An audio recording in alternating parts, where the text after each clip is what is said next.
एक बार एक औरत की मृत्यु हो जाती है। यमराज लेने आते हैं। औरत ने यमराज से पूछा, आप मुझे स्वर्ग ले जाएंगे या नरक?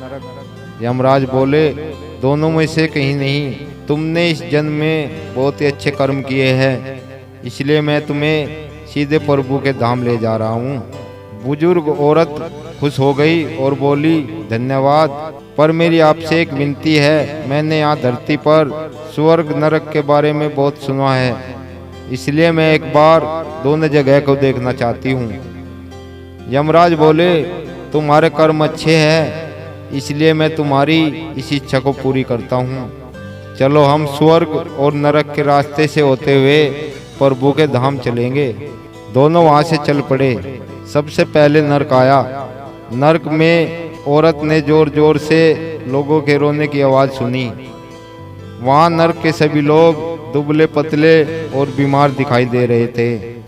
औरत ने एक आदमी से पूछा, यहाँ आप सब लोगों की ऐसी हालत क्यों है? आदमी बोला, तो और कैसी हालत होगी? मरने के बाद जब से यहाँ आए हैं, हमने एक दिन भी खाना नहीं खाया। भूख से हमारी आत्माएं तड़प रही है। बुजुर्ग औरत की नज़र एक विशाल पतीले पर पड़ी, जो कि लोगों से 100 फीट की ऊंचाई पर होगा। उस पतीले के ऊपर एक विशाल चमचा रखा हुआ था। पतीले में से बहुत ही शानदार खुशबू आ रही थी।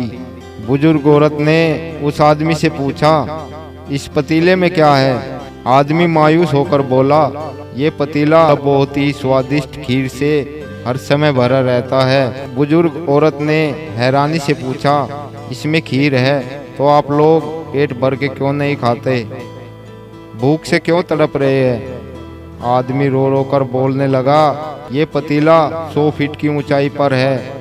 हम में से कोई भी उस पतीले तक नहीं पहुंच पाता।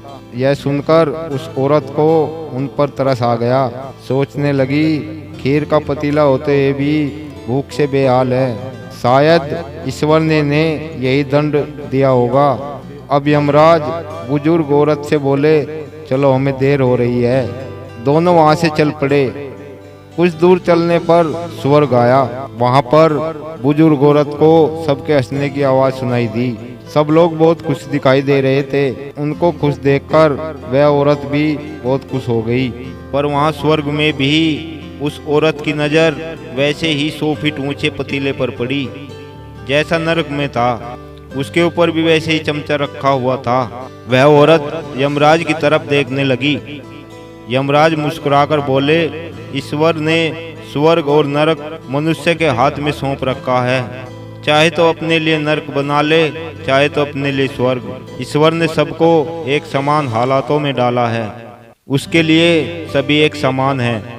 वह किसी से भेदभाव नहीं करता। वहाँ नरक में भी पेड़ पौधे सब थे, पर वह लोग खुद ही आलसी है। उन्हें खीर हाथ में ही चाहिए। यहाँ स्वर्ग में इन्होंने पेड़ पौधे काटकर सीढ़ी बना रखी है, जिस पर चढ़कर ये खीर खाते हैं। वह कोई कर्म करना नहीं चाहते, कोई मेहनत करना नहीं चाहता, इसलिए भूख से बेहाल है। यही तो ईश्वर की बनाई इस दुनिया का नियम है। जो कर्म करेगा, मेहनत करेगा, उसी को मीठा फल खाने को मिलेगा।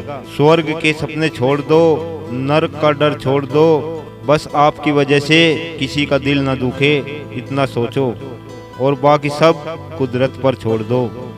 जय हिंद साथियों।